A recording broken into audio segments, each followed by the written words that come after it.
वास्तु के लिए शास्त्रों में ऐसा कहा गया है कि वास्तु पुरुष जो है उसके लिए एक स्टोरी है। आपने कभी कोई एक्सपीरियंस किया है जो ये ब्लैक मैजिक या नेगेटिव एनर्जी या कुछ आप आत्मा वगैरह भी होते हैं, भूत प्रेत भी होते हैं। और if वो एनर्जी नेगेटिव है ये जो नॉर्थ ईस्ट है ना, वो आपका घर का हेल्थ है। तो वाइट जो है स्पेस एलिमेंट है, तो वो आप कहीं पे भी ले सकते हो, कोई भी दोष नहीं है। हमारे जो शास्त्र है वो 100% सत्य है। लोग लुक्स में कॉम्प्रोमाइज करिए, वास्तु के नियम में कॉम्प्रोमाइज मत करिए, ठीक है। तो वो पूरे परिवार को अलग कर देगा।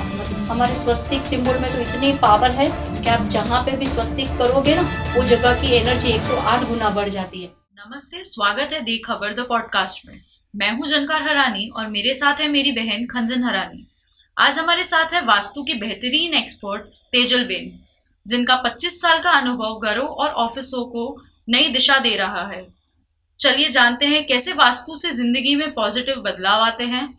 तो बिना देर किए शुरू करते हैं हमारा पहला पॉडकास्ट तेजल बेन के साथ। हेलो मैम, कैसे हो? एकदम बढ़िया। तो आज की शुरुआत करें पॉडकास्ट की फिर।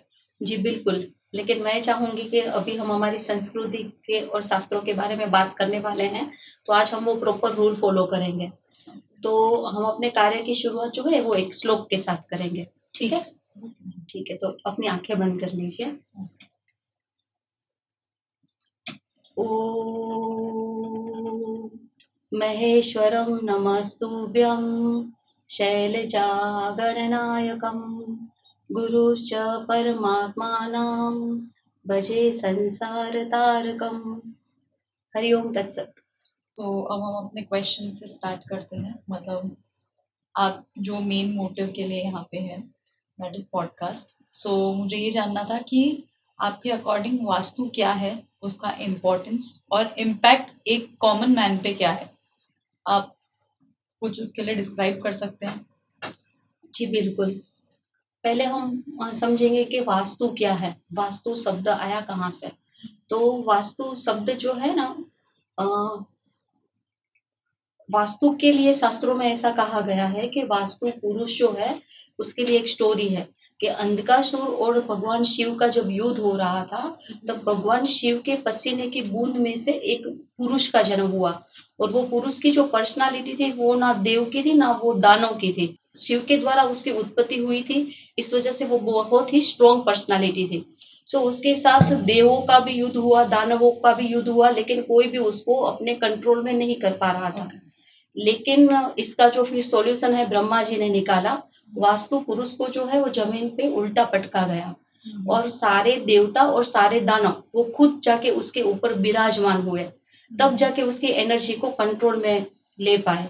अभी जैसे खुद ब्रह्मदेव उसके सेंटर में बैठे, इसलिए हम वो घर के जो सेंटर पार्ट को हम ब्रह्मस्थान बोलते हैं। और आसपास के बॉर्डर में 22 देवता और 23 असुर, ऐसे 45 एनर्जी खुद विराजमान हुई। उससे पूरा शास्त्र लिखा गया, वास्तु शास्त्र। तो जो एक्चुअल में वास्तु शास्त्र है, आप जो एक कंस्ट्रक्शन करते हो, एक घर बनाते हो या एक वर्क प्लेस बनाते हो, तो वो सिर्फ दिशाओं पे नहीं है। वास्तु शास्त्र जो है वो दिशा, देव, ऊर्जा, तत्व और ग्रहों पे आधारित है। अच्छा, अब पहली चीज क्या नोटिस करते हो? कोई भी जैसे स्पेस में जाते हैं, जैसे रेसिडेंशियल है, इंडस्ट्री है या ऑफिस स्पेस है, तो सबसे फर्स्ट चीज क्या नोटिस करते हो आप वास्तु के रिलेटेड? कोई भी चीज ऐसा? जैसे कि मैंने बताया कि वास्तु जो है ना वो सिर्फ दिशाओं पे आधारित नहीं है।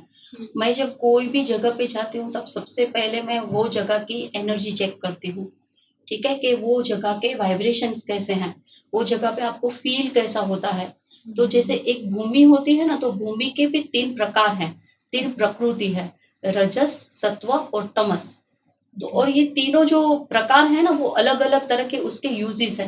कि जैसे कि सत्व की जो भूमि होती है वो होती है घर के लिए, और रजस प्रकृति की जो जमीन होती है वो होती है कॉमर्शियल प्लेस के लिए, फैक्ट्री वगैरह, अपने ऑफिस वगैरह, कॉमर्शियल प्लेस के लिए।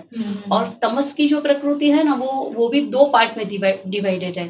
कि जैसे कि एक है जहाँ पे स्मशान की भूमि भी तमस कहलाती है, और एक मंदिर की जो भूमि होती है ना, वो भी सत्व प्लस तमस कहलाती है। हाँ, तो मैं सबसे पहले वो भूमि का एनर्जी लेवल चेक करती हूँ कि वो भूमि कौन से यूज में हम ले सकते हैं। और इफ वो एनर्जी नेगेटिव है तो उसका क्या उपाय है? अपन कैसे उसको सही कर सकते हैं बेसिकली? अ, भूमि के अलग अलग प्रकार होते हैं, वो हम्म। हम ऐसे नहीं बोल सकते कि वो नेगेटिव है या पॉजिटिव है। ओके। जो सत्व प्रकृति होती है वो बहुत ही शुभ होती है, बहुत शांति प्रिय होती है, कि जहाँ पे हम आवास करने से, हमारा घर बनाने से हमें बहुत सुकून, शांति, समृद्धि वो सब मिलता है। रजस प्रकृति जो होती है तो वो एक शुक्र प्रधान भूमि है, ओके। कि वहां बैठ के ना आपको बिल्कुल शांति नहीं मिलेगा। हाँ, फील जो है वो अच्छा लगेगा, लेकिन वो जो क्रियाशील भूमि बोलते हैं उसको, तो हमें क्या है कि हमें हमेशा अपने घर में ना शांति चाहिए। और आपका जो वर्क प्लेस है वहां पे अगर शांति आएगी तो प्रॉब्लम हो जाएगा। इसलिए वर्क प्लेस में कभी भी शांति हम नहीं चाहते। हम चाहते हैं कि अपना हमारा जो बिजनेस है वो डे बाय डे बढ़ता ही दौड़े, जाए। हाँ, ग्रो करे। तो वो जो प्रकृति भूमि की रजस प्रकृति है। और ठीक है। तमस जो है, तो जो नेगेटिव तमस जो होता है तो वो स्मशान, जहाँ पे कोई नेगेटिव एनर्जी का वास हो। कई बार हम बोलते हैं कि आत्मा, ब्लैक मैजिक, तो वो सारी चीजें होती है, तो वो जो प्रकृति है ना वो तमस कहलाती है। आपने कभी वो एक्सपीरियंस किया आप जो ये ब्लैक मैजिक या नेगेटिव एनर्जी या कुछ आपको? बिल्कुल बिल्कुल, मैंने बहुत सारे एक्सपीरियंस किया है। मैं अपना खुद का पर्सनल आपको अनुभव कहूँ ना, तो जब मैं ये फील्ड में नहीं थी, मतलब एक एज होती है ना हमारी भी कॉलेज की एज, वो सब जब मैंने अपने शास्त्रों को स्टडी नहीं किया था, तब मैं ये सारी चीजों में बिल्कुल मानती नहीं थी। जैसे कि मुझे कोई कहे कि इसकी नजर उतारना है, तो मुझे ऐसा लगता था कि ये सारी चीजें गलत है, ऐसा हो ही नहीं सकता। ऐसा क्या कोई पर्सन में होता है कि उसको नजर लग जाए। लेकिन फिर जब मैंने अपने शास्त्र पढ़े, जब मैं ये फील्ड में आई, मैंने सारे अपने खुद के अनुभव किए, तो सबसे पहला मेरा अनुभव जो रहा था, एक घर का वास्तु मुझे करना था। घर का वास्तु एक्चुअल में करना नहीं था, वो लोग को घर में एक आत्मा दिखती थी। कि वो लोग बोलते थे कि कई बार कोई स्टेयर पर से नीचे उतर रहा है, कई बार हम रात को सो रहे होते हैं तो हमारे बाजू पास में आके कोई बैठ जाता है और अचानक से हमारी आंख खुल जाती है। कई बार हमारे ऊपर कोई ऐसे आ जाता है, तो वो लोग जो बहुत डरे हुए थे और वो अपना घर सेल करने वाले थे। लेकिन बस हमारे एक पंडित जी को पता लगा, उन्होंने वहां पे मुझे बुलाया। वो मेरा सबसे पहला अनुभव था। और उन्होंने बोला कि इन लोगों को ये सब फील होता है, तो ऐसा क्या कुछ है। तो मैं भी तब तक यकीन में नहीं थी, लेकिन हाँ, मैं एक साधना से जुड़ी हुई हूँ, तो ये सारी चीजें मुझे बिल्कुल फील हो जाती है। तो फिर जब मैं वहां पे गई तो मुझे ऐसे फील हुआ कि कोई मेरे सामने है। हाँ, जो सबको नहीं दिख रहा था लेकिन मुझे दिख रहा था। तब मैंने रियलाइज किया कि नहीं, ये सारी एनर्जी होती है। हाँ, तो जैसे कि आत्मा वगैरह भी होते हैं, भूत प्रेत भी होते हैं, और ब्लैक मैजिक भी बिल्कुल होता है। हाँ, और जो ब्लैक मैजिक है वो इतना खतरनाक है कि मैं यूँ बोलूँ कि आपका घर भी एकदम वास्तु अकॉर्डिंग क्यों ना हो, फिर आपके कुंडली के अनुसार अच्छा पीरियड आपका क्यों ना चल रहा हो, लेकिन आपको हर कदम पे बाधाएं आती है। आपका ग्रोथ जो है ना वो एकदम अटक सा जाता है। तो इसको बोलते हैं शास्त्र की भाषा में बंधन योग। तो ये बंधन योग बिल्कुल काम करता है। तो मैं ये कहूंगी कि सारी चीजें हैं, भूत प्रेत भी है, नजर दोष भी है, और ऐसी बाधाएं भी है। इफ नेगेटिव एनर्जी आपको ऐसा कोई भी स्पेस में लग रहा है तो आप उसका क्या उपाय है? तो वही मैं बोलूंगी कि इसका ना बहुत सरल उपाय है। और आज लोग क्या भटक जाते हैं, मतलब कि कई अलग अलग नेगेटिव प्लेस पे चले जाते हैं जहाँ पे उनको मिसगाइड किया जाता है। लेकिन आज मैं ये सबको बोलना चाहूंगी कि इसका बहुत ही सरल उपाय है, और वो हमारे शास्त्रों में ही है, हमारे जो इष्ट है वही है। तो जैसे कि जब भी ब्लैक मैजिक हो या आपके घर में कोई नेगेटिव, सबसे पहले हम बात करेंगे नेगेटिव एनर्जी की। जब भी आपके घर आपको ऐसा फील हो कि आपके घर में, आपके आसपास कोई ऐसा है जो एबनॉर्मल है, आपको फील हो रहा है लेकिन आपको दिख नहीं रहा है, और नेगेटिव घटनाएं घट रही है, तब आपको जरूर अपने घर में रुद्राभिषेक करवाना चाहिए। हाँ, और वो रुद्राभिषेक करवाना चाहिए शुद्ध गंगा जल से।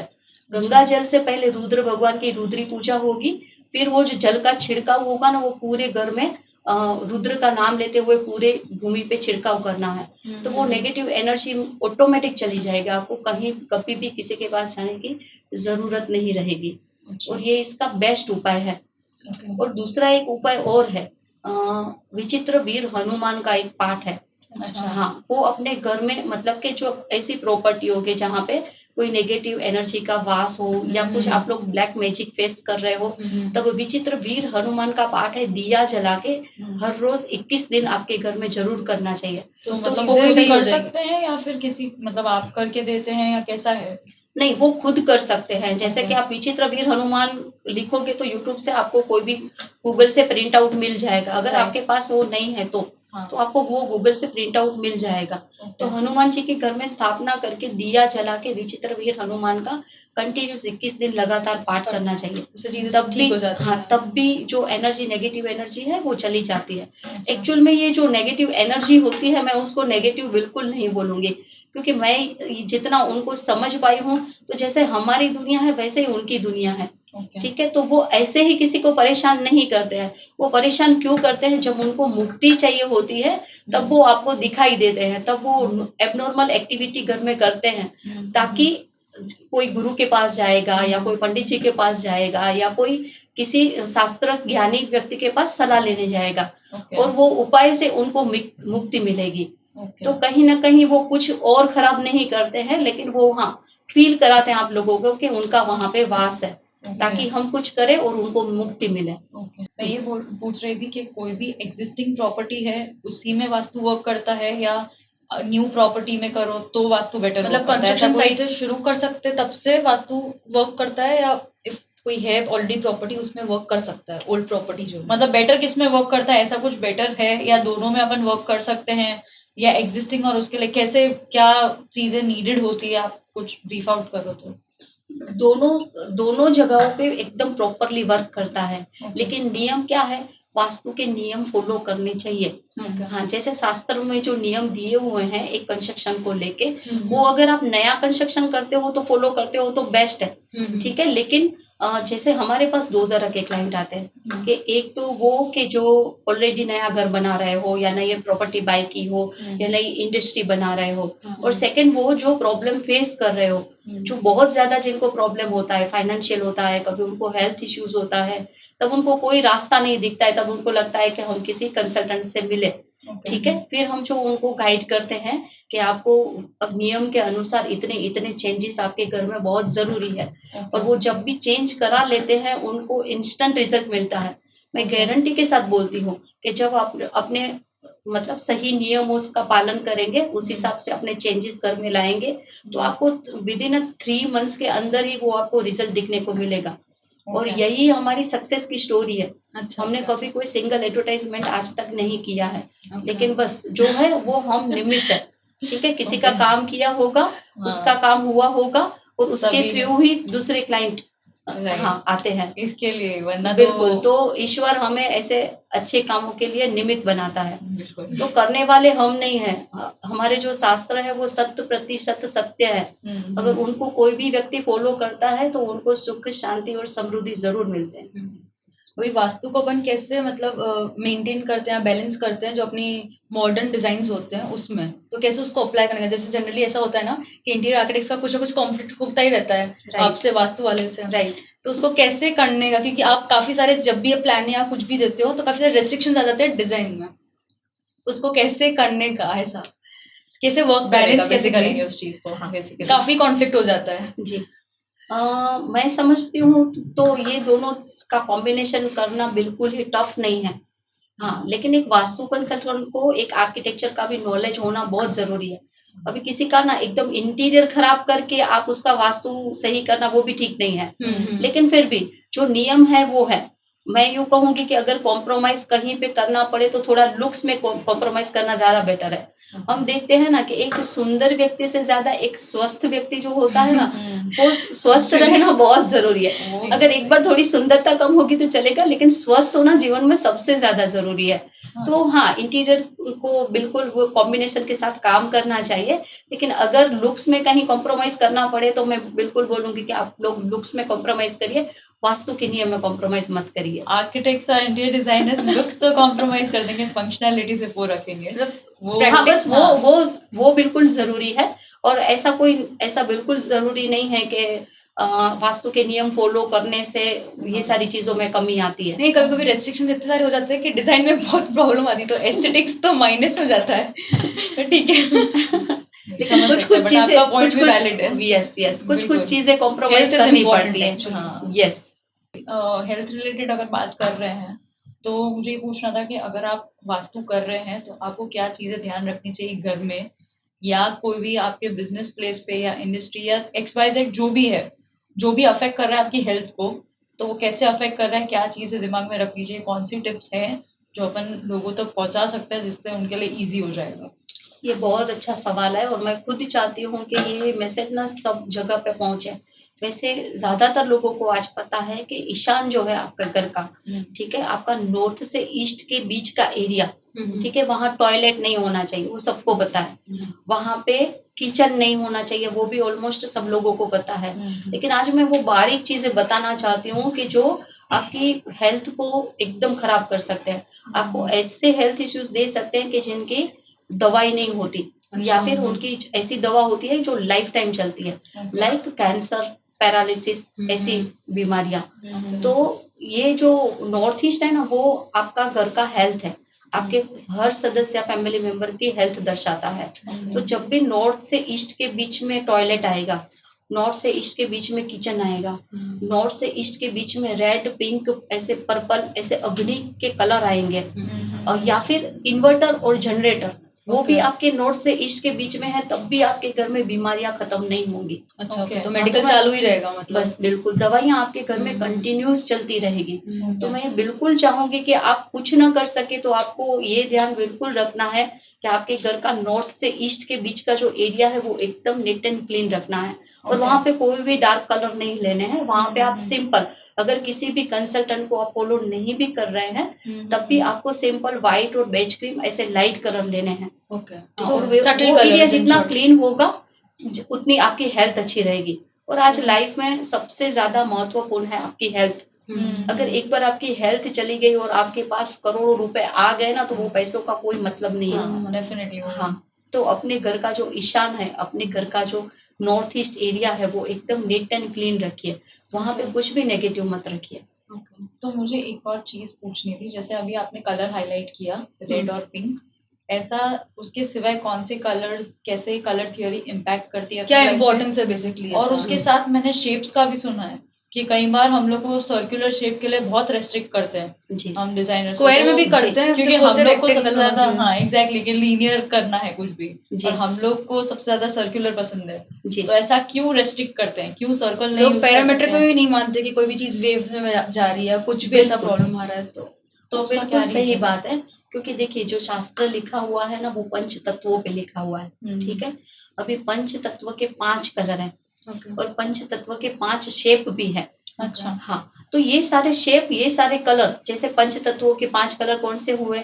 एक हुआ रेड, फिर ब्लू, मतलब वो कलर की फैमिली, रेड की फैमिली, ब्लू की फैमिली, ग्रीन की फैमिली, येलो की फैमिली और व्हाइट की फैमिली। तो व्हाइट जो है स्पेस एलिमेंट है, तो वो आप कहीं पे भी ले सकते हो, कोई भी दोष नहीं है। लेकिन बाकी के जो कलर है वो आप ले सकते हैं, लेकिन आप ऑपोजिट नहीं ले सकते हैं। अग्नि की दिशा में पानी के कलर और जल की दिशा में अग्नि के कलर, तो वो बहुत ज्यादा प्रॉब्लम करेगा। और जैसे शेप का इसीलिए महत्व है कि ट्रायंगुलर शेप है तो वो अग्नि तत्व है, ठीक है, राउंड शेप है तो वो जल तत्व है। तो अभी अग्नि की दिशा में आप जल की शेप नहीं ले सकते, जल की दिशा में आप अग्नि की शेप नहीं ले सकते। और वो ऐसे ही इफेक्ट करेगा कि मान लीजिए कि आपने ट्रायंगल नॉर्थ ईस्ट में बना दिए, कोई वॉलपेपर लगा दिया जिसमें ट्रायंगुलर शेप है, ठीक है, तो मान लो कि आपने वहां पे किचन बना दिया, वो उतना ही इम्पेक्ट करेगा आपकी लाइफ के ऊपर। तो शेप और रंगों का बहुत महत्व है। तो अगर आप कोई कंसल्टेंट को कंसल्ट नहीं कर सकते हैं कई बार, हाँ, तो इतना ध्यान रखना है कि आप सारे घर का कलर लाइट कलर लीजिए। बेज क्रीम है, व्हाइट है, वुडन कलर है, उसमें कोई दोष नहीं है। ठीक है। सो जैसे आप बोल रहे हैं कि कंसल्टेंट को नहीं कंसल्ट करें, नहीं, कंसल्टेंट को बिल्कुल कंसल्ट करना चाहिए। अगर नहीं कर पाते हैं तो बेसिक रूल्स क्या है, मतलब जो अपन, ऐसा क्या बेसिक चीजें जो फॉलो कर सकते हैं, क्योंकि कभी कभार कंडीशंस ऐसी होती है या कोई सिचुएशंस ऐसी होती है कि लोग नहीं कंसल्ट कर पाते हैं जी, तो तब क्या करना चाहिए, ऐसा कुछ बस मैं ये बोलूंगी कि एक तो अपने घर का ईशान, ठीक है, अपने घर का नॉर्थ ईस्ट एरिया बिल्कुल क्लीन रखना चाहिए, ताकि आपको जीवन में कभी भी कोई हेल्थ इश्यूज ना आए। फिर दूसरा है रंगों का बिल्कुल ध्यान रखना चाहिए। तो अगर आप किसी को कंसल्ट नहीं कर पा रहे हैं किसी भी रीजन से, तो आपको ऐसे डार्क कलर जो है वो अवॉइड करना ठीक है। आप लाइट कलर पूरे में यूज कर सकते हैं, तब अच्छा। कोई दोष नहीं है। लेकिन जो बेसिक नियम है जो आज सबको पता है कि ईशान में मंदिर दिया, अग्नि में किचन दिया, नैऋत्य वायव्य में बेडरूम दिया, तो ये बेसिक रूल है। तो एटलीस्ट वो बेसिक रूल फॉलो करके अगर वो रंगों का ध्यान रखते हैं तब भी उनकी लाइफ में कोई प्रॉब्लम्स नहीं आएंगे या कोई उठा पटक नहीं आएगी। ओके, मिथ क्या है वास्तु का बेसिकली, जो लोग बोलते हैं कि तो एग्जैक्टली क्या है वो एक्सप्लेन कर सकते हो तो करो। बिल्कुल, मैं बोलूंगी सबसे बड़ा मिथ है कि ईस्ट फेसिंग प्लॉट अच्छा है, नॉर्थ फेसिंग प्लॉट अच्छा है। ये सबसे बड़ा मिथ है। हाँ, ये वो क्या जनरलाइज्ड रूल है, हर किसी को ये होता है नहीं नहीं ये तो साउथ फेसिंग है, हम नहीं लेंगे साउथ फेसिंग। वही, लेकिन जितना हर दिशा ना कुछ देती है। नॉर्थ डायरेक्शन जो है वो आपको बहुत अच्छी अपॉर्चुनिटी देगा, नॉर्थ ईस्ट है तो वो आपको हेल्थ देगा, फिर ईस्ट जो है तो वो आपको ऐसे कनेक्शंस देगा, ऐसे लोगों से जुड़ेगा जो आपकी लाइफ में बहुत आपको ग्रो के लिए हेल्प कर सकते हैं। साउथ ईस्ट जो है वो आपकी कैश लिक्विडिटी है, हाँ, अग्नि जो है वो आपकी कैश लिक्विडिटी है, साउथ जो है वो नेम और फेम है, हाँ। फिर साउथ वेस्ट जो है तो वो आपकी फैमिली की बॉन्डिंग है। अगर हम वर्क प्लेस की बात करें तो वो आपका बिजनेस ग्रोथ है। फिर वेस्ट की बात करें तो वो कुंडली का 11th हाउस है, 11वां भाव, लाभ भाव। बिना वेस्ट के कभी लाभ नहीं मिलता है। नॉर्थ वेस्ट जो है तो वो है आपकी मार्केटिंग, हाँ। तो सारी दिशाएं आपको कुछ ना कुछ देती है, तो कोई भी दिशा खराब नहीं है। और ये मिथ क्यों है मैं आपको थोड़ा सा डीप में जाके समझाना चाहती हूँ। मैंने आपको पहले ही बोला कि जो शास्त्र पूरा लिखा हुआ है वो 45 एनर्जी पे लिखा हुआ है, ठीक है। तो मेरे हिसाब से घर की आपकी जो मेन डोर है ना उसका सबसे ज्यादा महत्व है। आपका जो मेन डोर जहाँ पे आता है उसका सबसे ज्यादा महत्व है। अभी नॉर्थ की हम बात करेंगे ना तो नॉर्थ में जब 9 डिवीजन होते हैं, मैंने बोला 45 देवता बैठे हुए हैं, उसमें 22 देव हैं, 23 जो है वो असुर है, राक्षस है। तो अभी नॉर्थ की हम बात करेंगे तो नॉर्थ में 3 देवता बैठते हैं। तो 3 देवता बैठते हैं तो वहां पे आपका मेन डोर जब आता है तो मान लो कि आपने किसी वास्तु कंसल्टेंट को कंसल्ट नहीं किया है, फिर भी वो अगर 9 डिवीजन करते हैं वो पार्ट का, और 3 पद तो कहीं ना कहीं आपको अच्छे देवता पे पद मिल जाता है। और 3 देवता मुख्य बल्लाट सोम, वो देवता पे अगर आपका मुख्य द्वार है तो आपके घर में खूब धन संपत्ति आते हैं। अभी उसके ऑपोजिट की बात करते हैं हम साउथ की, दक्षिण की। तो दक्षिण में जब हम 9 डिवीजन करते हैं, 9 पद बिठाते हैं, 9 देवता को बिठाते हैं, तब वहां पे एक ही देव है, गृहक्षत्र। उसके अलावा जो सारे हैं वित्तथ, यम, तो वो सब दानव है, राक्षस है। तो अगर वित्तथ देव, गृहक्षत्र देव पे आपका मेन डोर है तो जितना नॉर्थ में पैसा आता है आपके घर में उतना ही पैसा आपका साउथ में आएगा। उसके अलावा कोई भी पद पे होगा क्योंकि बाकी के सारे राक्षस है, उसके अलावा कोई भी पद पे आपका मेन डोर होगा तो वो व्यक्ति कर्जे में डूब जाता है। तो लोगों को क्या डर बैठ गया है, अभी किसी वो अच्छे वास्तु कंसल्टेंट को कंसल्ट कराएंगे तभी उनको दक्षिण का वो द्वार मिलेगा, ठीक है। नहीं तो जनरली कहीं ना कहीं उनको लॉसेस आएंगे दक्षिण के द्वार में। तो अभी लोगों के माइंड में ना वो डर बैठ गया है कि दक्षिण खराब है, हाँ, नॉर्थ अच्छा है, ईस्ट अच्छा है और दक्षिण खराब है और पश्चिम खराब है। लेकिन सारे दिशाएं बहुत ही ब्यूटीफुल है और सारी दिशाएं आपको कुछ ना कुछ देती है, कुछ ना कुछ इम्पोर्टेंस है उसका, 100% सही। हाँ, तो सबसे बड़ा मिथ हमारे समाज में ये है कि दक्षिण खराब है और पश्चिम खराब है, नॉर्थ अच्छा है और ईस्ट अच्छा है, लेकिन ऐसा नहीं है बिल्कुल ही। ये अच्छा है आपने ये कन्वे किया, क्योंकि काफी लोगों के दिमाग में डर रहता है हमेशा कि नहीं वास्तु को देखेंगे तो हमें ये करना पड़ेगा, वो करना पड़ेगा, मिथ ये नहीं ले सकते, वो नहीं ले सकते। मैंने अपने कितने सारे क्लाइंट के जिनके डोर ईस्ट में थे और वो लोग प्रॉब्लम फेस कर रहे थे, उनका डोर मैंने चेंज करवा के साउथ में किया है। लेकिन मैं बोलती हूँ एक वास्तु कंसल्टेंट को एक आर्किटेक्चर नॉलेज भी बहुत जरूरी है कि अभी उनका लिविंग एरिया आ रहा है, ठीक है, तो उनमें वो सही पद चुनना बहुत जरूरी है। अभी वो क्या समझते हैं कि ईस्ट फेस है हमारा डोर, ऐसे करके वो लोग साउथ ईस्ट में मेन डोर दे देते हैं, ठीक है, लेकिन वो ईस्ट फेस होता है लेकिन अग्नेय पद पे आ जाता है। अभी उनका लिविंग एरिया का हमें इंटीरियर ध्यान में रखना चाहिए कि अगर उनका डोर चेंज करते हैं तो फिर उनका घर भी खराब नहीं दिखना चाहिए। तो अभी उनको 2 दिशा मिल रही है, एक उनको अग्नेय मिल रहा है और एक उनको साउथ मिल रहा है। हाँ, तो साउथ में उनको गृहक्षत्र पे एंट्री दिया है मैंने और उनके बाद उनको बहुत ही अच्छे रिजल्ट्स मिले हैं। पर काफी सारे लोग ऐसा होता है कि साउथ में है एंट्रेंस या कुछ भी फेसिंग है तो वो घर ही नहीं लेंगे कि कुछ हो जाएगा, मैं बस वही कहना था, समाज हाँ। में सबसे बड़ा मिथ ही यही है हाँ। कि साउथ फेस खराब है। साउथ फेस खराब नहीं है, लेकिन अगर आप इंटरनल रूल जो अगर फॉलो करते हैं तो साउथ फेस आपको बहुत ही शुभ फल देगा। जितना नॉर्थ आपको फलता है उतना ही साउथ फलेगा। ओके। एक और बात भी है कि वास्तु जो है ना वो 3 नॉलेज का कॉम्बिनेशन है, वास्तु, ज्योतिष और आर्किटेक्चर। ओके। हाँ, तो ज्योतिष का नॉलेज भी बहुत जरूरी है। अच्छा। अगर घर की हम बात करें तो वास्तु अपने आप में एक सिद्धांत शास्त्र है, ठीक है ना। तो अगर आप एक बार ज्योतिष नहीं देखते हैं तो चलता है, क्योंकि घर में बहुत सारे मेंबर रहते हैं। लेकिन मैं जब भी किसी का वर्क प्लेस डिसाइड करती हूँ तब मैं उनकी कुंडली जरूर देखती हूँ। हाँ, अगर उसकी कुंडली में मंगल पावरफुल है और हमें कोई लैंड उनके लिए नया परचेस करना है तब हम उनके लिए साउथ फेस लेते हैं।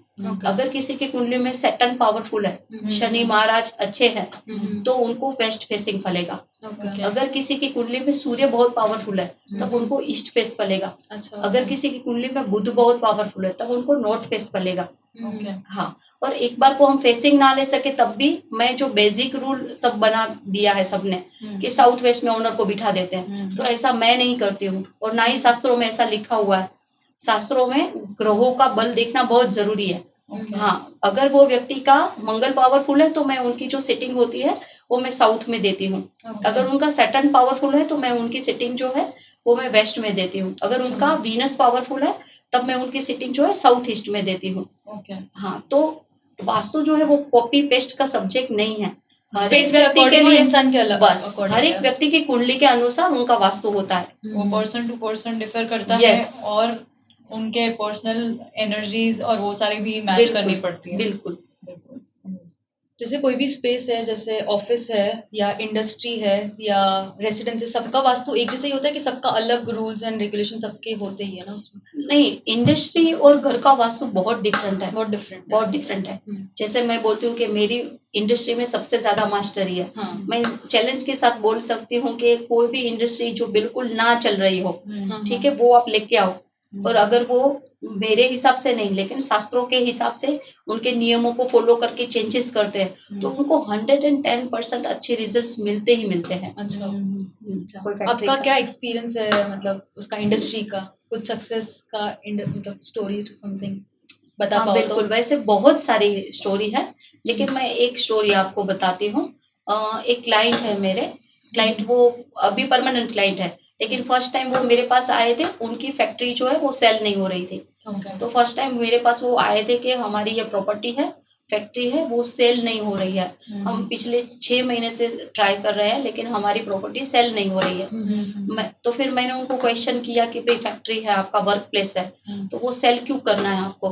तो वो बोले कि पहले जब हमने स्टार्ट किया हमारा काम पहले बहुत अच्छा, हम पहले एक रेंट वाली फैक्ट्री पे थे, हमारा काम बहुत अच्छा चल रहा था। फिर हमने अपना ये खुद का परचेस किया, लेकिन हाँ, फिर जब हमने ये बाय किया, हम यहाँ पे आए, फिर डे बाय डे हमारा बिजनेस एकदम डाउन चला गया। और हमारा बिजनेस इतनी बुरी तरह से डाउन आ गया है कि हम एक बहुत बड़े डेट में हैं। हाँ, और वो कर्ज उतारने के लिए हमें वो कर्ज में से निकलने के लिए हमें कोई और रास्ता नजर नहीं आता। तो अगर ये हमारी प्रॉपर्टी सेल हो जाती है तो हम वो कर्ज में से आराम से निकल सकते हैं। तो मैंने बोला कि अगर आप ये प्रॉपर्टी सेल करना चाहते हो या वापस से अपना बिजनेस जो है वो ग्रो करना चाहते हो, तो वो बोले कि डेफिनेटली अगर बिजनेस ग्रो करना तो उससे बेटर हाँ, तो उससे बेटर तो हमारे लिए कुछ नहीं है। हमने इतना टाइम वेट किया है तो हम 5-6 महीने और वेट कर लेंगे। हाँ, फिर हमने उनका पूरा वास्तु किया वो फैक्ट्री का, उसमें जो जो चेंजेस थे शास्त्रों के अनुसार उन्होंने परफेक्टली हमें सपोर्ट किया, और जो जो चेंज हमने बोले थे उन्होंने बहुत ही स्पीड से सारे चेंजेस कर लिए। फिर उनका इतना ग्रोथ हुआ कि उनको एक फैक्ट्री कम पड़ने लगी। अच्छा। हाँ, अभी वो एक फैक्ट्री में से उन्होंने दूसरी फैक्ट्री बनाई। अच्छा। हाँ। ये शायद को रिलेटेड है, जैसे अपन ने पहले एक टॉपिक पे बात की थी कि लैंड या प्रॉपर्टी लेने के टाइम पे क्या वास्तु में देखना चाहिए, और जैसे आप इंडस्ट्री का भी बता रहे हैं, बिल्कुल। सो ये चीज अगर उन्होंने पहले कंसिडर की होती तो शायद उनको ये नहीं आता। लेकिन सब कुछ ना भाग्य पे डिपेंड है। हाँ, कि आपके क्या होता है कि आपके जब समय खराब होता है आपकी कुंडली में, मैं बार बार बोलूंगी, without astrology vastu is nothing. हाँ, तो आपके भाग्य में जब खराब समय होता है ना तब आप ये गलतियां करते हो। आपके हिसाब से मतलब एनर्जी इतना इम्पोर्टेंस देती है एनर्जी का, तो फिर सेम जो लैंड का है मतलब रेसिडेंशियल है कि इंडस्ट्री है, उसको पॉजिटिव कर सकते हैं अपन, ऐसा कोई उपाय है? मतलब आप एनर्जी की बात कर रहे हाँ, हो कि एनर्जी लैंड की। एनर्जी बढ़ाने हाँ, के लिए उसकी क्या करना पॉजिटिव कर चाहिए? सकते हैं वही सेम चीज बिल्कुल को कर ऐसा। सकते हैं। अभी एक कॉमन रूल है जो इंडस्ट्री में भी लागू पड़ता है और घर में वर्क प्लेस में भी चलता है और घर में भी आप कर सकते हैं, मतलब कि आपकी वाइब्रेशन को पॉजिटिव कर सकते हैं। ओके। एक तो एक आपको आयुर्वेदा के वहाँ मिल जाएगा सर्व औषधि पाउडर। अच्छा, ठीक है, सर्व औषधि पाउडर को पानी में मिला के अपने घर में और अपने फैक्ट्री पे छिड़कना चाहिए और उसके लिए दिन लेना चाहिए अमावस्या। ओके। तो एक आप नियम बना लेंगे कि हर अमावस्या को के दिन आप सर्व औषधि पाउडर का जो गोल है घर में आप उससे पोछा कर दो और फैक्ट्री में वो छिड़क दो, तो वो जगह की एनर्जी है ना वो पॉजिटिव हो जाती है। ओके। दूसरा एक होता है कि हमारे शास्त्र में क्या बताया गया है, गौ संतोदक स्नानम समर्पयामि। ओके। ये वापस से बोलती हूँ मैं, गौ संतोदक स्नानम समर्पयामि, मतलब कि हमारे गाय के जो सारी चीजें हैं, सारी बनावट जो है, जैसे कि गाय का गोबर है, गौमूत्र है, दूध है, दही है और घी है, ये 5 चीजों का जो कॉम्बिनेशन है ना, तो वो एकदम मिरेकल जैसा काम कर सकते हैं। तो आपको अगर अपनी जगह पे पॉजिटिविटी बिल्कुल ही फील नहीं होती है, कई जगह पे आपको लगता है कि यहाँ जाके वाइब्रेशन नेगेटिव आ रहे हैं, तब ये घोल जो पूरा एक पानी में मिला के उसका भी आप छिड़काव कर सकते हैं। और हमारे गौ माता में इतनी शक्ति है कि वो कोई भी जगह को नेगेटिव से नेगेटिव एनर्जी को वो पॉजिटिव में रूपांतरित कर देती है। अच्छा। हमें कई बार ऐसे लगता है, कोई लैंड हम फैक्ट्री के लिए जब बाय करते हैं, हमें लगता है कि ये हमें बाय करना बहुत जरूरी है, लेकिन यहाँ पे पॉजिटिविटी जो है वो 0 है।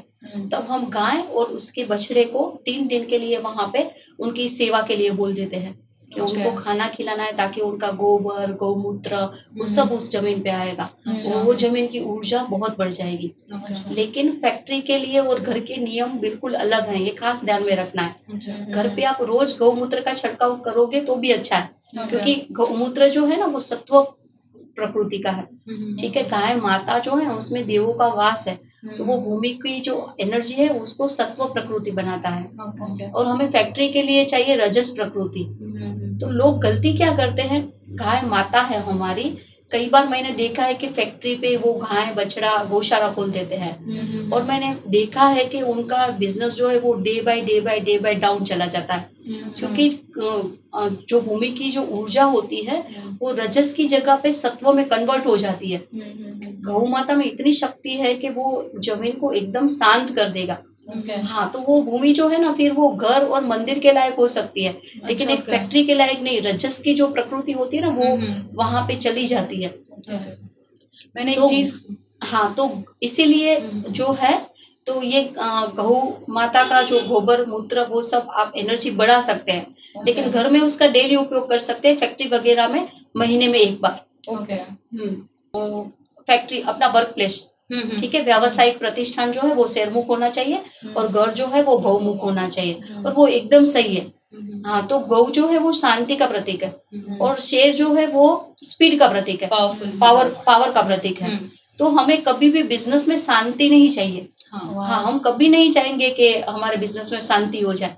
हम ये चाहेंगे कि हमारा बिजनेस जो है वो डे नाइट वर्क करे, कंटिन्यूस ग्रोथ हो। हाँ, लेकिन इसमें भी थोड़ा ट्विस्ट है, इसमें भी सबको हाफ नॉलेज है और शास्त्रों में हाफ नॉलेज मतलब कि बहुत ही डेंजरस। हाँ, तो गौमुख और शेरमुख में कौन सी दिशा एक्सटेंड हो रही है और कौन सा दिशा कट हो रही है, वो चीजों का खास ध्यान रखना चाहिए। हाँ, कि आपका कौन सा एक्सटेंड हो रहा है कॉर्नर और कौन सा कॉर्नर आपका कट हो रहा है, तो वो चीजों से भी गौमुख शेरमुख देखा जाता है। तो आपके अकॉर्डिंग मतलब डेंजरस क्या है, सबसे डेंजरस वास्तु में कि ये चीज है तो मतलब यू आर गॉन, कि अब नहीं हो पाएगा कुछ भी आपका? बस 2 चीजें हैं, जैसे कि नॉर्थ ईस्ट टॉयलेट मैंने आपको बोला, नॉर्थ ईस्ट का कोई भी दोष हो, चाहे टॉयलेट हो, चाहे किचन हो, चाहे रेड पिंक कलर हो, उसकी हम रेमेडी नहीं करते हैं क्योंकि वो वर्क नहीं करती है। ठीक है, सेकंड है टी जोन। टी जोन भी बहुत डेंजरस है। अच्छा, हाँ, वो क्या होता है exactly T zone? T zone हमारे शास्त्रों में हम पहले क्या बोलते थे, सिंपल लैंग्वेज में त्रवाटा बोलते थे। जहाँ 3 रास्ते हो जहाँ टी बनता हो, टी पॉइंट बनता हो, वहां पे अगर आपका कोई प्लेस है, हाँ, तब भी वो बहुत प्रॉब्लमेटिक है। वहां पे बहुत सारी रेमेडी, पहले तो मैं क्लाइंट को यही बोलूंगी कि उनको चेंज करना चाहिए। जब वो चेंज नहीं कर सकते हैं तब हम वो रेमेडी पार्ट में जाते हैं। लेकिन टी जोन जो है वो बहुत डेंजरस है। अच्छा। हाँ, जैसे मैं आपको उसके रिजल्ट क्या होते हैं वो भी बताती हूँ। जैसे नॉर्थ का टी जोन है, ठीक है, तो वो पूरे परिवार को अलग कर देगा। मतलब कोई कहाँ चला जाएगा, कोई कहाँ चला जाएगा। हम सिर्फ आज ये टी जोन के टॉपिक में घर की ही बात करेंगे, क्योंकि व्यावसायिक प्रतिष्ठान के रूल अलग है। घर और ऑफिस का वास्तु एक सेम नहीं होता है, उसमें डिफरेंट रूल है। हाँ, तो नॉर्थ का टी जोन जो है कभी व्यावसायिक प्रतिष्ठान के लिए कभी कभी पॉजिटिव भी होता है, इसलिए तो वो पूरे परिवार को अलग कर देगा। ठीक है, नॉर्थ ईस्ट का जब टी जोन आता है तो वो घर में फीमेल को हेल्थ इश्यूज देगा।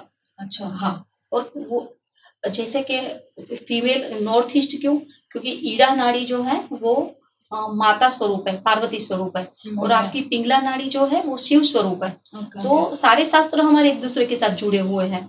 ठीक है, तो जो स्वर शास्त्र है वो भी वास्तु के साथ जुड़ा हुआ है। तो नॉर्थ ईस्ट डायरेक्शन मतलब कि वो फीमेल का पार्ट हुआ, तो वो घर में कंटिन्यूस फीमेल को हेल्थ इश्यूज आएंगे। फिर ईस्ट का जब टी जोन होगा तब आपको महान प्रतिष्ठा वो सब बहुत देगा, लेकिन कहीं ना कहीं आपको राजनैतिक प्रॉब्लम भी करवाएगा। हाँ, आपको ऐसे ऐसे प्रॉब्लम्स आएगा कि आपको गवर्नमेंट के थ्रू ही जेलवास करना पड़े। गवर्नमेंट रिलेटेड ही आपको इश्यूज देगा। साउथ ईस्ट का जो टी जोन है वो उसको बोला गया है पुत्र नाश। हाँ, तो वो पुत्र के एक्सीडेंट्स करवाएगा, वो पुत्र का नाश भी हो सकता है। बिल्कुल, वहां पे अननेचुरल डेथ भी हो सकती है जब साउथ ईस्ट का टी जोन पड़ेगा। साउथ का टी जोन बहुत ही डेंजरस है। हाँ, वो आपको बहुत वहां पे आपको सुसाइड और मर्डर जैसे इंसिडेंट्स देखने को मिलेंगे। कई बार हम देखेंगे ना कि पूरा परिवार एक एक्सीडेंट में चला गया, तब ऐसे घरों में आप देखोगे कि वो उनका जो घर होगा वो साउथ टी जोन पे होगा। साउथ वेस्ट का टी जोन आपको बिजनेस में एकदम फोड़ लाएगा, वो भी आपको डे बाय डे नीचे ले जाएगा। वेस्ट के टी जोन के लिए हमारे शास्त्र में कहा गया है पश्चिम में कलह कुर्यात, मतलब कि वो ऐसा कलह देगा कि आपको जेल ये हो सकता है, कोर्ट केस हिसाब के खूब बड़ा देगा। नॉर्थ वेस्ट का टी जोन जब आता है घर के सामने, तब वो पर्सन हम देखते हैं जुए में बहुत कुछ हार जाता है, या फिर वहां पे भूत प्रेत बाधा वो सबका भी उनको सामना करना पड़ता है। तो मैं बोलूंगी कि दो दोष जो है ना वो महादोष है। एक तो नॉर्थ ईस्ट का टॉयलेट और दूसरा है टी जोन। हाँ, और एक थर्ड है जो मैं आपको बताना चाहूंगी, खास ब्रह्मस्थान। सबसे ज्यादा अभी ये दो दोष से भी महादोष जो है वो ब्रह्मस्थान का है। सेंटर, हाँ, सेंटर ऑफ द हाउस। ठीक है, सेंटर ऑफ द हाउस में कई बार जब बोरवेल कुआ, पहले के जमाने में कुआ होता था, अभी बोरवेल या कोई गड्ढा भी होगा तब भी पूरे कुल का नाश होता है। ये महादोष है। जब भी ब्रह्मस्थान में कोई दोष आता है तब वो महादोष कहलाता है। जी, तो ये 3 दोष जो है वो डेंजरस है। लेकिन आप सारी चीजें चेंज करके वही घर में वापस सब कुछ सुख शांति समृद्धि पा सकते हैं। तो मैं नहीं चाहती कि कोई डर से वास्तु से जुड़े। मैं चाहूंगी कि वो पॉजिटिव थॉट के साथ वास्तु के साथ जुड़े। मुझे एक और क्वेश्चन है इसके रिलेटेड ही, जैसे आप रेमेडीज की बात कर रहे थे, अभी ये तो डेंजरस और ये सारी चीजें ठीक है, सेकेंडरी है। एक इंटीरियर लेवल पे भी अगर अपन सारे रेमेडीज की बात करते हैं तो कई बार अगर लोग चेंजेस नहीं करते हैं तो अलग अलग चीजें यूज करते हैं। जैसे आप कुछ एसएस की स्ट्रिप्स थी या पिरामिड्स हैं, लोग अलग अलग चीजें यूज करते हैं, तो वो एक्चुअल में वर्क करता है या सिर्फ एक मिथ की तरह लोग ऐसे यूज करना वो नहीं, 100% वर्क करता है। ठीक है, लेकिन क्या वर्क करता है मैं आपको बताती हूँ। वास्तु पुरुष जो है ना वो आपकी बॉडी है, यूं समझिए। आप जो घर में रह रहे हैं वही वास्तु पुरुष है। वास्तु पुरुष के जिस स्थान पे दोष होगा आपके बॉडी में वही स्थान पे प्रॉब्लम्स होगा। हाँ, तो वास्तु और आपका घर एक दूसरे से, मतलब कि आप और आपका घर एक दूसरे से जुड़ा हुआ है। तो अभी आप अपनी बॉडी पे क्या धारण करते हैं? आप अपनी बॉडी पे गोल्ड धारण करते हैं, आप अपनी बॉडी पे सिल्वर धारण करते हैं, आप कॉपर कई बार पहनते हैं कोई ग्रहों से रिलेटेड, कई बार हम आयरन की रिंग पहनते हैं। ठीक है, हम 3 धातु की मिश्र रिंग पहनते हैं, और हम अपने ग्रहों को पावर देने के लिए क्या पहनते हैं, जेमस्टोन पहनते हैं। yes. तो जो आपकी बॉडी पे लगता है ना, वही चीज वास्तु पुरुष को चाहिए। Okay. हाँ, तो जमीन में भी रत्न अध्याय और धातु अध्याय, ये 2 दिया हुआ है। तो मेटल और रत्न, ये दोनों भूमि के अंदर रेमेडी के तौर पे हम यूज करते हैं, और वो 100% काम करता है, और बहुत अच्छे से काम करता है। लेकिन मैं जो हूँ, मैं बोलूंगी कि प्लास्टिक जो है, प्लास्टिक जो बनता है, हमें सबको पता है कि वो सारी वेस्टेज मटेरियल्स में से बनता है। तो प्लास्टिक मुझे नहीं लगता कि कभी भी कोई रिजल्ट दे पाएगा या दे पाता होगा। तो मैं प्लास्टिक के फेवर में नहीं हूँ। ओके। जी। जो लोग बोलते हैं ना कि कांच टूट जाए या कुछ वॉच बंद हो जाए, तो ये सब चीजें वास्तु में सही नहीं होती, तो ये सब चीज एक्चुअली होती है? बिल्कुल, इसको बोलते हैं सामुद्रिक शास्त्र। ओके। हाँ, तो घड़ी बंद है, इलेक्ट्रिक सामान बंद है, क्लटर्स आपके घर में, वो सब नहीं रखना चाहिए। हाँ, और कांच का टूटना, उसको हम शगुन अपशुगुन में लेते हैं। तो वो फिर एक पूरा लंबा टॉपिक है, जिसको हम बोलेंगे सामुद्रिक शास्त्र। अच्छा। जी। तो आजकल अब रेमेडीज में लोग लाफिंग बुद्धा या विंड चार्म्स या ये सब भी यूज करते हैं, तो उसका क्या कैसे importance वर्क है? करता है या क्या इम्पैक्ट है? अभी आप जो टॉपिक की बात कर रहे हो ना, उनको बोलते हैं फेंग शुई। ठीक है, वो है फेंग शुई के प्रोडक्ट। अभी मैं आपको डिफरेंस समझाती हूँ दोनों का। वास्तु शास्त्र और फेंग शुई का जो शास्त्र है ना, वो दोनों लिखा गया है पंच तत्वों के ऊपर। उनके जो नियम सारे हैं ना, वो सिमिलर है। ठीक है, जो एलिमेंट्स है, 5 एलिमेंट्स, तो 5 एलिमेंट्स फेंग शुई वाले भी बैलेंस करते हैं, और हम भारत वाले भी बैलेंस करते हैं। दोनों के नियम सेम है। लेकिन हमेशा हमने देखा है कि चाइनीज जो है, चाइना जो है, वो अपने प्रोडक्ट सेल करने में नंबर 1 है वर्ल्ड में। ठीक है ना, तो उनको हमारी भारतीयों की मानसिकता बहुत अच्छे से पता है कि भारतीयों को ना शॉर्टकट चाहिए कि ये कछुआ रख दिया तो पैसा आएगा, ये विंडचिम लगा दिया तो पैसा आएगा। ठीक है, तो अभी मैं आपको डिफरेंस समझाती हूँ कि लाफिंग बुद्धा रखवाते हैं मेन डोर के सामने। ये लाफिंग बुद्धा रखने से पॉजिटिविटी आती है। तो लाफिंग बुद्धा की जगह आप गणपति जी रख सकते हैं, हमारे कोई इष्ट का सिंबल रख सकते हैं। हमारे स्वस्तिक सिंबल में तो इतनी पावर है कि आप जहाँ पे भी स्वस्तिक करोगे ना, वो जगह की एनर्जी 108 गुना बढ़ जाती है। इसीलिए हम अपने रोज मेन डोर पे 2 स्वस्तिक करते हैं आसपास। तो आप लाफिंग बुद्धा की जगह पे वो कर सकते हैं, और करना ही चाहिए। अभी बात उन्होंने की विंड चैम की। ठीक है, अभी विंड चैम क्यों है कि उसकी जो मीठी ध्वनि है, आवाज है, वो पॉजिटिव वाइब्रेशन फैलाता है। तो हमारे घंटा भी है। ठीक है, हम घंटनाद जब पूजा करते हैं तो हमारी घंटनाद करते हैं, हम शंख बजाते हैं। और मुझे नहीं लगता कि कोई भी दुनिया का साउंड है ये शंख और घंटनाद के कंपैरिजन कर सके। हाँ, वो पाकवा मिरर लगाते हैं। ठीक है, तो वो मिरर की रेमेडी बिल्कुल वास्तु में आती है, लेकिन उसके लिए वो पाकवा यूज करने की जरूरत नहीं है। आप सिंपल मिरर भी लगा लोगे तब भी वो आपको इतना ही काम देगा। तो ये जो फेंग शुई के प्रोडक्ट है, मैं बोलती हूँ बिल्कुल उनको यूज नहीं करना चाहिए। जैसे वो लोग बोलते हैं मनी प्लांट। ठीक है, तो मनी प्लांट की जगह पे नहीं, मनी प्लांट नहीं, वो कौन सा होता है, स्नेक प्लांट। हाँ, इंडोर प्लांट, जो इंडोर प्लांट्स, जो बाम्बू ट्री। हाँ, हाँ, वो बोलते हैं कि किचन के अंदर या कहीं कुछ पर्टिकुलर एरिया में बाम्बू ट्री रखिए। ठीक है, तो वो बाम्बू ट्री बाय करते हो, जबकि आपके तुलसी के पौधा आपको फ्री मिलता है। हाँ, और तुलसी की में जितनी शक्ति और एनर्जी है ना, वो कहीं पे भी नहीं है। तो आप मनी प्लांट नेचुरल लगा सकते हो, आप तुलसी लगा सकते हो हर जगह पे। हाँ, तो मैं बोलूंगी कि ऐसे प्रोडक्ट बाय करना मतलब वेस्ट ऑफ मनी है। ठीक है, आपके घर के अंदर ही सब कुछ है, तो आप बहुत सारी चीजें यूज करिए। एक और क्वेश्चन है, अभी आप ये जैसे विंड चार्म्स बोल रहे थे, ड्रीम कैचर्स लोग यूज करते हैं, वो कुछ इफेक्ट करता है एक्चुअल में? ड्रीम कैचर्स अगर आपको ध्यान हो तो? हाँ, ड्रीम कैचर्स मुझे ध्यान है, लेकिन वो इफेक्टिव नहीं है। हाँ, नहीं है, बिल्कुल नहीं है। वो शो के लिए अच्छा है। वो देखने से एक इंटीरियर ऑब्जेक्ट की तरह आप उसको ले सकते हैं, लेकिन वो वास्तु की दृष्टि से हम देखें तो उसका कोई रिजल्ट नहीं है। हाँ, उसकी जगह पे आप मोर पंख लगाते हैं तब वो जरूर काम करेगा। अब एक और ये नई चीज है कि कौन वास्तु में बिलीव करता है। मतलब हर एक ग्रुप ऑफ लोग, जो अमीर है, जो थोड़े मीडियोकर है, आपके एक्सपीरियंस के सबसे कौन सबसे ज्यादा वास्तु में बिलीव करते हैं? ऐसा है कि मतलब वो अमीर है तो वो लोग नहीं बिलीव करते, या फिर क्या चीज है कुछ आपका एक्सपीरियंस? मैं बोलूंगी कि हमारे शास्त्र जब लिखे गए थे, पहले लोग हमारे शास्त्रों को प्रॉपर फॉलो करते थे, ओके ठीक है। फिर जब अंग्रेज आए, उन्होंने हमारी सबसे पहले हमारी मानसिकता, हमारे नॉलेज को ही नष्ट किया, ठीक है। हमारी पूरी लाइब्रेरी उन्होंने जला दी और उन्होंने हमारी मानसिकता तोड़ी। उन्होंने हमारे जो हमारे शुक्ल पक्ष, कृष्ण पक्ष, फिर चैत्र, वैशाख, ज्येष्ठ, वो सब भुला के जनवरी, फरवरी वो सब डाल दिया, ठीक है। तब से हमारी मानसिकता चेंज हुई और हम अपने शास्त्रों से डे बाय डे दूर होते चले गए। लेकिन अभी जैसे कि मोदी जी आए, तो मैं बोलूंगी कि यथा राजा तथा प्रजा। तो मोदी जी जैसे कि सारी चीजें अपने शास्त्रों के अकॉर्डिंग करते हैं, वो मुहूर्त पे सारी चीजें करते हैं, तब अब मैं देखती हूँ कि सब जगह में बहुत अवेयरनेस है।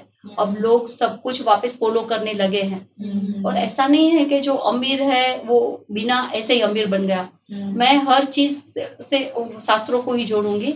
मैं नहीं समझती कि कोई भी इंसान जो होगा, उसके घर में कोई ना कोई ऐसी पर्सनालिटी जरूर होगी जो बहुत धार्मिक होगी, जो बहुत सात्विक होगी, जो सारे नियमों को फॉलो करती होगी। किसी एक इंसान की वजह से भी वो उनको तरक्की मिल जाती है। अच्छा, तो बिना शास्त्रों के ज्ञान के या बिना शास्त्रों को फॉलो किए तरक्की नहीं मिल सकती।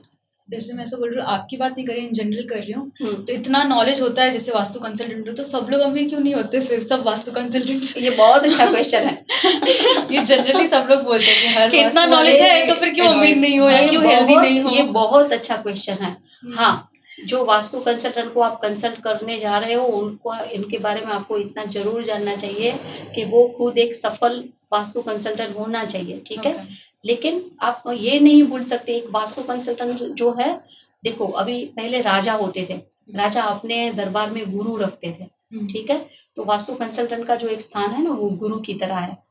अभी वो गुरु ऐसा सोचने लगेगा कि मेरे ज्ञान की वजह से ये राजा बन रहा है तो मैं भी राजा बन जाऊं, तो ऐसा नहीं है। ऐसा नहीं है, और कोई भी वास्तु कंसल्टेंट को ऐसा सोचना भी नहीं चाहिए। हाँ, उनका क्लाइंट जो है वो तरक्की कर रहा है, उनको देखकर उनको खुश होना चाहिए। लेकिन ये नहीं सोचना चाहिए कि भाई इसके पास इतना पैसा कहीं ना कहीं मेरी वजह से आया तो मेरे पास भी इतना पैसा आना चाहिए, ये जरूरी नहीं है। तो हर एक व्यक्ति का ना अपना रोल है। हम बोलते हैं ना, जिसका काम उसी को साजे। हाँ, तो वास्तु कंसल्टेंट जो है, उनका स्थान जो है वो गुरु का है। हाँ, तो उनको वही स्थान साजता है, उनको वही स्थान सूट करता है। हाँ, वो राजा बनने का सोच नहीं सकते, ना सोचना चाहिए उनको। हाँ, वो निमित्त है, किसी के अच्छे कार्य करने के लिए ईश्वर उनको निमित्त बनाता है। वो उनको कभी भी नहीं भूलना चाहिए। वो खुद कुछ नहीं है। जैसे मैं हूँ तो मैं कुछ भी नहीं हूँ, मैं निमित्त हूँ। अगर ईश्वर को किसी का अच्छा कार्य करना है तब वो मुझे उसके साथ जोड़ेगा, आपके थ्रू करवाएंगे। बिल्कुल। हाँ, तो जब ये अहंकार आ जाता है कि मैं ईगो, हाँ, तब ईगो जब आ जाता है ना, तब वो व्यक्ति समाप्त हो जाता है।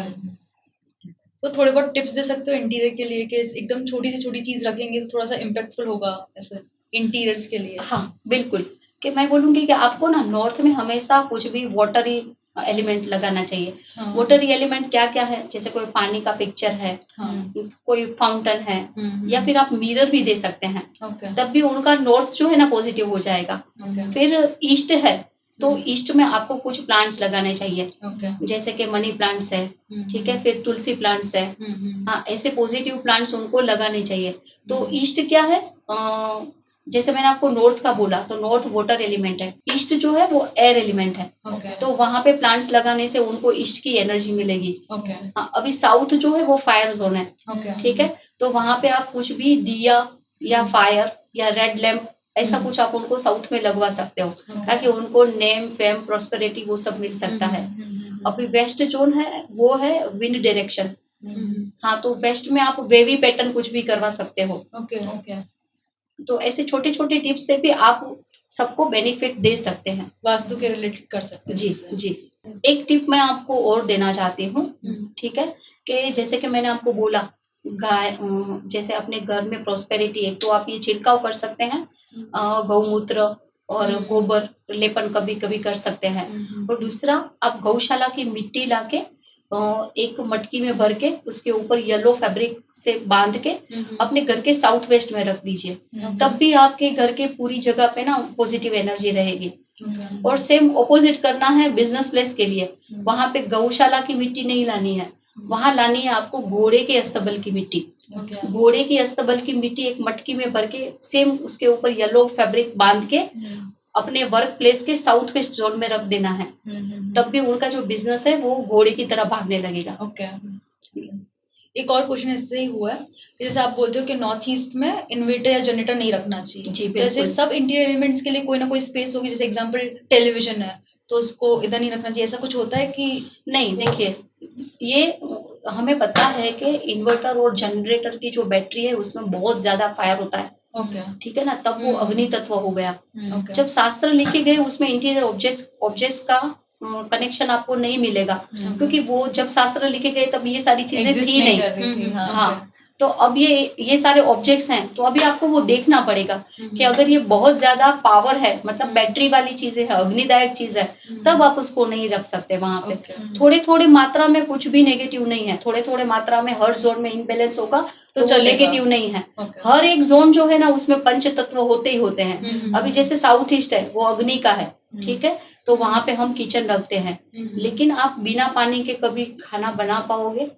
पॉसिबल ही नहीं है। तो हर मात्रा में थोड़ा थोड़ा इनबैलेंस चलता है, लेकिन जनरेटर की और इन्वर्टर की जो बैटरी है वो बहुत ज्यादा अग्निदायक होती है, इसलिए वो वहां पे नहीं चलते हैं।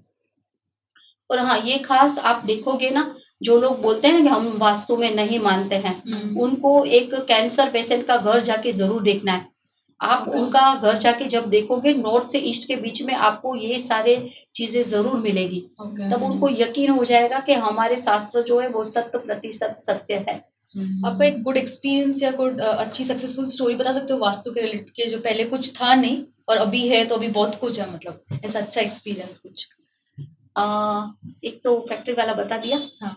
अभी एक और मैं अपना एक्सपीरियंस शेयर करूंगी आपके साथ। एक मेरे क्लाइंट है, जब वो मतलब पहली बार मेरे पास आए थे, तब उनको मतलब कि वो फीस देने का भी इतना उनका बजट नहीं था, लेकिन वो बहुत मेहनती थे और वो चाहते थे कि वो अपने जीवन में खूब आगे बढ़े। हाँ, तो उन्होंने मुझे बोला कि मैं चाहता हूँ मैं अपने जीवन में खूब आगे बढ़ूं, लेकिन मैं जैसे ही कुछ बिजनेस करता हूँ मुझे वापस डाउनफॉल आ जाता है, मैं जैसे ही कुछ करता हूँ मुझे वापस डाउनफॉल आ जाता है, तो मैं क्या करूँ, मुझे समझ में नहीं आता है, तो आप मुझे कुछ गाइड कर सकते हो क्या, मुझे क्या करना चाहिए? तो हमने उनका कोई ऑफिस वगैरह नहीं था, ठीक है, उनका कोई परमानेंट काम नहीं था, और हमने उनके घर से शुरुआत किया। और घर भी उनका ऐसा था कि वो तोड़फोड़ करके कुछ ज्यादा चेंज नहीं कर सकते थे, क्योंकि उनकी फाइनेंशियल कंडीशन ऐसी थी। तो फिर उन्होंने जो मैंने बोला कि ऐसे ऐसे मुझे उनको जो बहुत अच्छा एंट्रेंस देना था जो खूब धनदायक होता है, तो हमने एल्यूमिनियम सेक्शन का वो सब करके उनका दरवाजा बनाया था। हाँ, वहां से उनकी शुरुआत हुई थी। पहले वो हुआ, उनका चेंज हुआ, फिर उनकी फाइनेंशियल कंडीशन अच्छी हुई तो उन्होंने 5-6 महीने में एक अपना ऑफिस बनाया।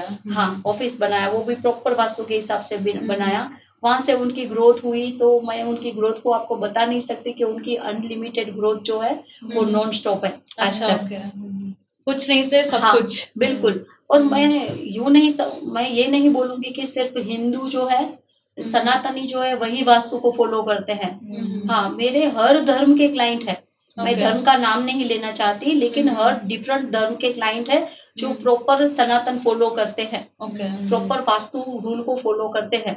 उनको, क्योंकि उनको वो एक्सपीरियंस हुआ है, जब वो पहली बार जुड़ते हैं तब उनको नहीं पता होता है कि ये मिरेकल की तरह काम करता है। मैं बोलती हूँ बार बार के वास्तु जो है वो एक्चुअल में मिरेकल है, और वो मिरेकल करता है जब आप श्रद्धा विश्वास के साथ उनके नियमों को फॉलो करते हैं, तब वो बिल्कुल मिरेकल करता है।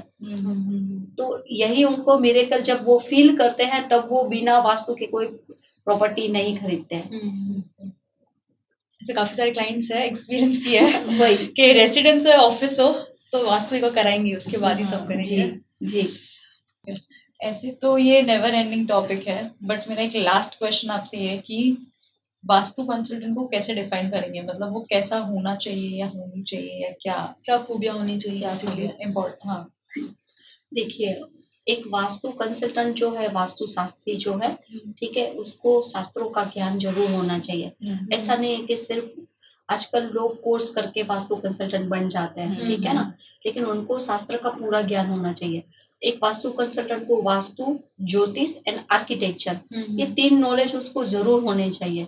और साथ साथ वो किसी साधना से सिद्ध होना चाहिए, क्योंकि बिना साधना के ना वो कभी किसी को रिजल्ट नहीं दे सकते हैं। तो हमारे मंत्रों में बहुत ताकत है, ठीक है। मैं बोलूंगी कि हर एक भारतीय को एक मंत्र जाप जरूर करना चाहिए, चाहे आप हनुमान चालीसा पढ़े, चाहे आप गायत्री मंत्र पढ़े, चाहे आप महामृत्युंजय पढ़े, चाहे आप भगवत गीता का पाठ करें, लेकिन एक मंत्र को अपना नियम बना के वो हर रोज बोलना चाहिए। और कई बार जैसे कि साधक होते हैं वो मंत्र में सिद्धि प्राप्त करते हैं। अच्छा, हाँ, तो इसको बोलते हैं साधना, एक तपस्या। ओके, तपस्या। आपने ऐसे कोई पर्टिकुलर साधना की है या आपका कुछ स्पेशलाइजेशन आप कुछ बता सकते हैं तो वो बताइए। बिल्कुल, मैंने स्वर साधना में सिद्धि हासिल किया है, ठीक है। स्वर साधना जो है वो शिव की साधना है। और हमारे जितने भी शास्त्र हैं, खास करके वास्तु शास्त्र, ज्योतिष शास्त्र, वो सारे शिव और माता पार्वती के अनुवाद से ही वो सारे शास्त्रों का जन्म हुआ है। तो मेरी जो सिद्धि है वो स्वर शास्त्र में है। और मैं बहुत रिस्पेक्ट के साथ उनका नाम लेना चाहूंगी। मेरे गुरु चरणाश्रेष्ठ स्वामी जी ने मुझे ये साधना सिद्ध कराई है। अच्छा। और स्वर साधना, हमारे एक मनुष्य का जो शरीर होता है ना, उसके अंदर 72,000 नाड़ियां होती है। अच्छा। हाँ, और जो 3 नाड़ी मेन है, ठीक है, उसके ऊपर पूरी ये साधना है। और उसी के ऊपर सब कुछ जुड़ा हुआ है। जो आपकी लेफ्ट नोजल से आप जो सांस लेते हो उसको बोलते हैं ईड़ा नाड़ी। अच्छा। हाँ, आपका जो राइट नोजल है वहां से जो आपकी सांस बहती है वो होता है पिंगला नाड़ी। तो ईड़ा नाड़ी जो है ना वो स्वयं माँ पार्वती स्वरूप है, ठीक है। और पिंगला नाड़ी जो है वो है आपका शिव स्वरूप। और जो सेंटर जब वो होता है उसको बोलते हैं सुसुग्ना। तो शिव शक्ति का जो मिलन होता है, जो बीच में से जब सांस है वो ट्रांजिट होती है, तो उसको बोलते हैं सुसुग्ना। और वो वास्तु से रिलेटेड है। अभी आपका नॉर्थ से लेके ईस्ट का जो पार्ट होता है वो होता है आपकी ईड़ा नाड़ी। हाँ, नॉर्थ वेस्ट, नॉर्थ और नॉर्थ ईस्ट वो होता है आपका ईड़ा नाड़ी। और साउथ ईस्ट, साउथ वेस्ट और वेस्ट वो होता है आपका पिंगला नाड़ी। तो ये सारी चीजें बहुत कनेक्टेड है और बहुत डीप है। अभी ये इतना डीप है कि इसके ऊपर भी हम एक और पॉडकास्ट कर सकते हैं। हाँ, तो हमारे सारे शास्त्र जो है ना वो मतलब बहुत ही डेप्थ है। हाँ, उसके बारे में बोलना तो ये टॉपिक कभी नेवर एंडिंग है, कभी खत्म ही नहीं हो सकता है। जी बिल्कुल बिल्कुल। ठीक है, तो हम इसको यहाँ कंक्लूड करेंगे और नेक्स्ट पॉडकास्ट में वापस से मिलना चाहेंगे आपसे जी। सो एक्सपेक्ट करते हैं नेक्स्ट पॉडकास्ट में मिलेंगे। जी, धन्यवाद। Thank you.